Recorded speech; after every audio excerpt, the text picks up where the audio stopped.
Okay, now before we move on from the neutral plane discussion, I want to show one more situation in which you can use the neutral plane draft. Let's start up the draft feature again. Make sure it's on neutral plane.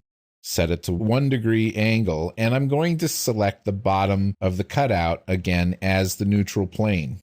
But the faces to draft this time, I'm going to select all 4 of these outer faces of the part. Now remember, these originally had a 3-degree draft on them. Let's see what happens when I use a neutral plane that is not on either end of the faces, but it's kind of in the middle. If you were watching closely, you saw the faces actually pivot around the neutral plane. So the bottom got smaller and the top face got somewhat larger. Let's roll this back and make sure that that really was the case. If we select this edge, this measures as 2.289. Selecting the bottom edge is 2.563. We apply the draft. The bottom edge gets smaller at 2.458, and the top edge gets larger at 2.366. So you can use neutral plane draft where the neutral plane is not on either end of the faces to be drafted. It just means that the neutral plane will be somewhere in the middle and the faces will pivot about that line. From here, we'll move on to more complex types of draft. And we're going to use a new part to do that. Just another rectangular part. The dimensions on this really don't matter if you're following along. Just make a part that's relatively these proportions. Now what I'm going to do is create a parting line on here that's not really a line. This happens frequently where you have a nonlinear parting line, and in some cases that we'll take a look at later, a stepped parting line.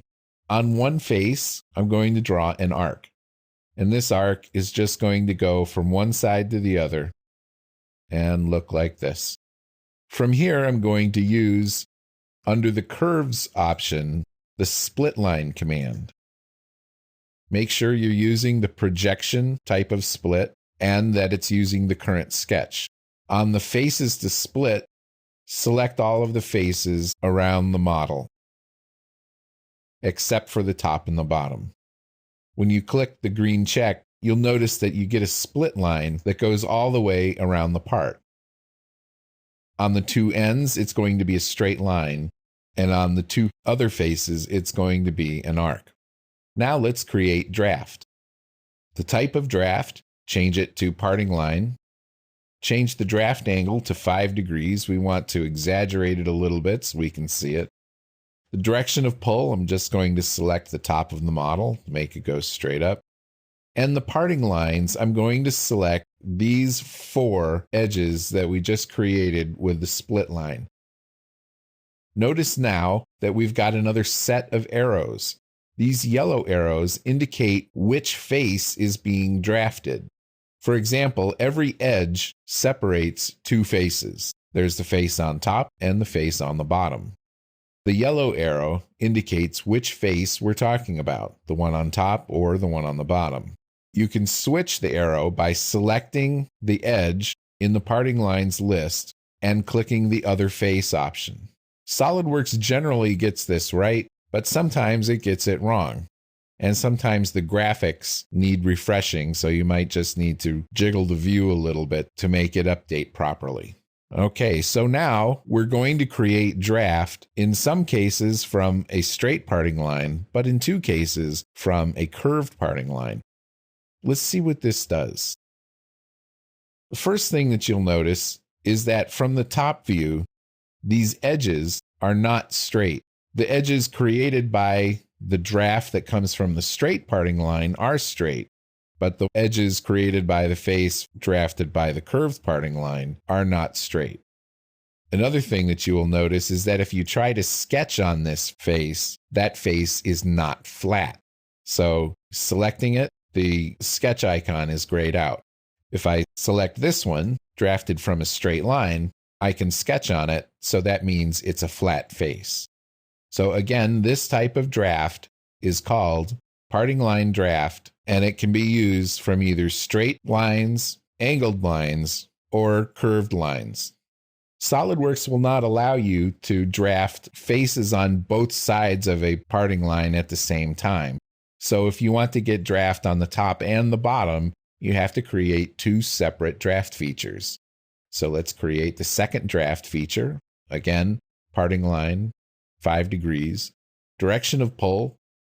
I'll select on this top face, but I'm going to change the direction of pull because below the parting line, the direction of pull is going to go the other way. So I'll go around and select all of the parting lines. Notice that the yellow arrows are pointing down now because the direction of pull has been reversed. And so these faces on the bottom that have not been drafted before will now be drafted. Click the green check to see what happens. And again, we get the same result. If we look at this with the draft analysis turned on, establish the direction of pull, 1 degree as our delineator between drafted and not drafted. Notice that SOLIDWORKS can find the parting line for the part pretty easily. The red faces indicate faces that are created by a piece of steel that will pull straight down. The green faces indicate faces of the plastic part that will be created by steel that pulls straight up. So SOLIDWORKS draft analysis really helps you keep track of if your plastic part has the correct draft on it or not.